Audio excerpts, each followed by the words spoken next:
Dua rumah warga di Kecamatan Teluk Jambe Barat, Kabupaten Karawang hanyut akibat tergerus luapan air Sungai Cibeet. Sementara satu rumah warga rusak. Sungai Cibeet yang meluap sejak sebulan terakhir membuat rumah warga di bantaran sungai hanyut terbawa air. Sementara satu rumah warga lainnya rusak karena sebagian tanahnya ambles tergerus air. Meski tidak ada korban jiwa, tim SAR dari Badan Penanggulangan Bencana Daerah BPBD Karawang langsung mengecek dan menelusuri bantaran Sungai Cibeet yang rawan longsor. Warga berharap pemerintah setempat dapat menangani banjir dan longsor yang kerap terjadi di Kecamatan Teluk Jambe Barat.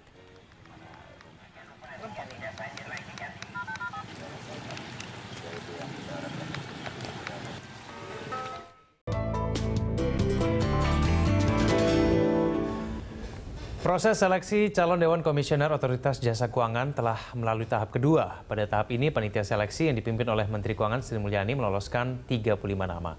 Rekan Andra Lesmana akan memaparkan tahapan apa saja yang akan dilakukan calon DK Komisioner OJK dan siapa saja yang telah lolos dan berhasil masuk ke tahap ketiga. Andra, silakan. Baik, terima kasih Egan dan pemirsa. Seleksi untuk calon Dewan Komisioner OJK dilakukan secara bertahap melalui 4 tahapan. Setiap tahapan tersebut menggugurkan sebagian calon Dewan Komisioner OJK. Kita lihat datanya ada 4 tahapan untuk seleksi calon anggota Dewan Komisioner OJK. Yang tahap pertama adalah seleksi administratif. Kemudian tahap kedua, penilaian masukan dari masyarakat, rekam jejak dan makalah. Tahap ketiga, assessment center dan pemeriksaan kesehatan. Kemudian tahap terakhir adalah afirmasi atau wawancara.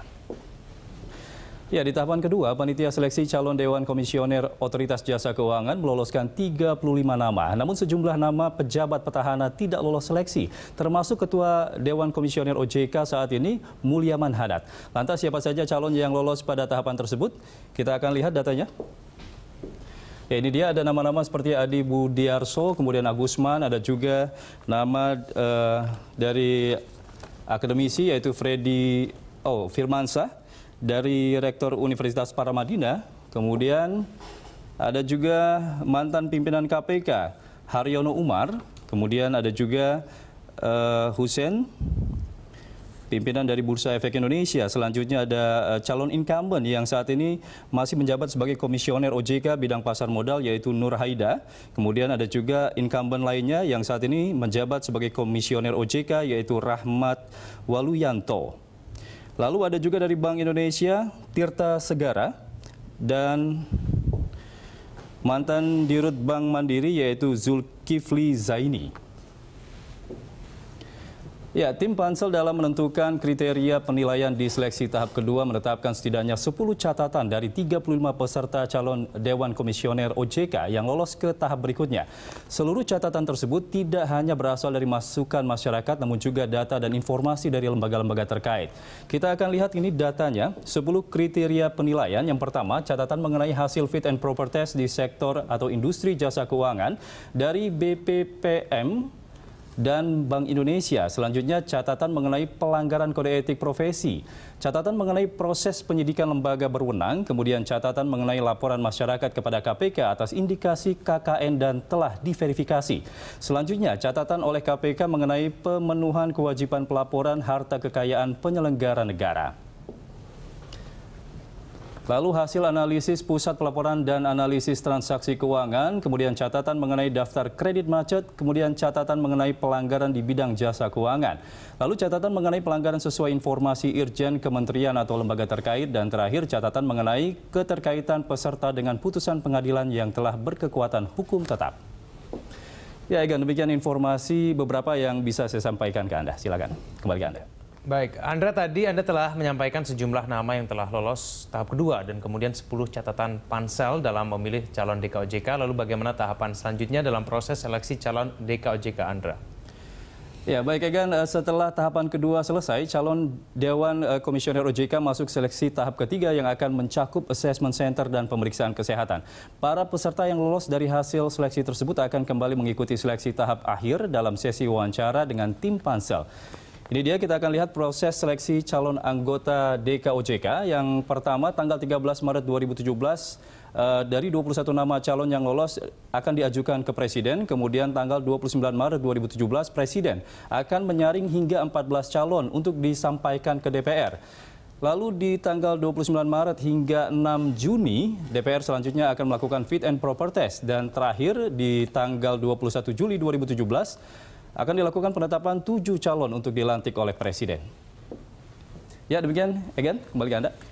Baik, terima kasih atas paparannya Andra Lesmana. Saya ke Pak Eko. Pak Eko, sebetulnya tantangan dari orang-orang baru nanti yang kira-kira akan masuk menjadi DK OJK yang baru nanti, itu sebetulnya apa? Apakah ada PR-PR yang mungkin belum terselesaikan pada jabatannya Pak Mulyaman Hadad? Oke, jadi begini ya, OJK ini sebetulnya adalah institusi yang baru lahir. Ya. Proses transisi secara teknis mungkin sudah selesai ya, dari Bank Indonesia ke OJK. Ini sudah selesai tahun lalu 2014 saya rasa udah selesai proses teknisnya. Cuma ada persoalan hal lain, yaitu soal koordinasi. Nah, koordinasi ini tidak bisa hanya dengan ya orang baru nggak apa-apa, tetapi harus memiliki pemahaman yang mencukupi gitu ya, terkait dengan apa? Terkait dengan kebijakan moneter begitu ya, terkait dengan bagaimana menjaga stabilitas sistem keuangan kita begitu ya. Nah, hal-hal kayak gini gitu ya kepada orang baru. Nah, ini nanti ya tugas pansel maupun juga nanti kalau nama-nama itu sudah ke DPR juga menjadi tantangan bagi DPR untuk mengeksplor ya sejauh mana kemampuan para calon-calon ini gitu ya menerjemahkan begitu ya ide-ide mereka bagaimana menjaga stabilitas sistem keuangan, terus kemudian juga bagaimana membuat lembaga keuangan itu punya kontribusi terhadap sektor yield, terhadap pertumbuhan ekonomi begitu ya. Jadi cukup banyak sebetulnya secara umum tantangan-tantangan ke depan yang masih dihadapi, dan itu harus tidak boleh lupa dengan sejarah gitu. Artinya bahwa ini harus bersinergi dengan Bank Indonesia, bersinergi dengan Kementerian Keuangan begitu ya. 3 pilar ini akan sangat menentukan bagaimana kemudian industri keuangan itu ke depan gitu. Baik, Pak Eko, apakah koordinasi yang mungkin Anda nilai itu masih lemah itu tampak sehingga muncul fungsi pengawasan di DKOJK yang belum maksimal? Itu yang membuatnya, akar permasalahan di situ.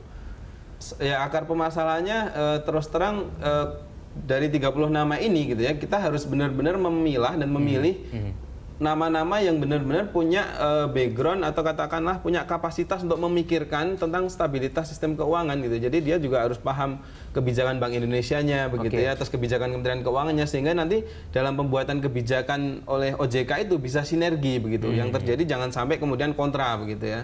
Nah, kalau kemudian muncul orang-orang baru tidak apa-apa, tapi dia harus punya background yang cukup kuat di dalam memahami kebijakan Bank Indonesia maupun dari fiskalnya dari Kementerian Keuangan gitu. Nah, itu yang penting. Nah, yang lainnya begitu ya, terkait tadi ada 10 hal yang kriteria yang coba di ini ya saringannya begitu ya. Kalau melihat ternyata track record itu ternyata representasinya hanya pada sisi lebih kepada taat dengan aturan atau dia tidak terkena kasus hukum gitu ya. Bahwa dia tidak terkena kasus hukum di dalam sektor keuangan penting sekali begitu ya. Dia harus clean gitu ya.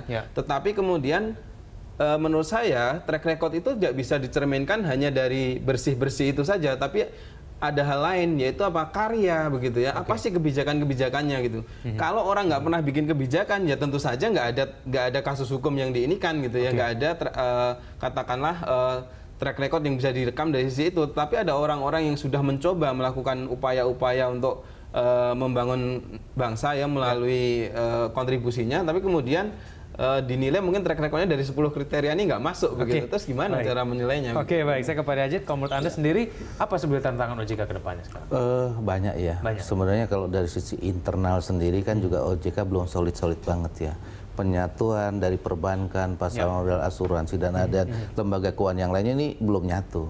Harusnya sih ajaknya kalau saya bilang ini masih bisa berlanjut lagi harusnya periode mereka, cuma memang ada proses dia harus milih, dan bagusnya juga masih ada beberapa muka lama yang ada di sana. Itu satu, bahwa nggak gampang menyatukan dari berbagai kubu. Nah, kita belajar dari perbankan dahulu ketika 5 bank dijadikan satu itu juga nggak lama, dan saya melihat itu belum solid sekali. Kedua, Ya, saya pikir ini juga ada lembaga baru begitu besar. Kita lihat juga belum punya kantor yang pas. Sana sini kan kita lihat juga ada, masih numpang di BI, masih ada di Departemen Keuangan. Nah, ini juga tantangan. Bagaimana lembaga yang begitu besar, yang begitu dikjaya, super, nah masih harus saya nanti berkantor di mana. Nah, ini kan pertimbangannya juga apakah nanti menggunakan dana APBN kah atau dana dari yang selama ini dari masyarakat atau dari perbankan, itu juga salah satu yang harus menjadi satu prioritas nanti untuk OJK. Kemudian kalau dari kami sendiri, literasi keuangan yang dilakukan emang untuk industri perbankan udah begitu besar ya, tapi di sisi lain masih banyak yang kurang.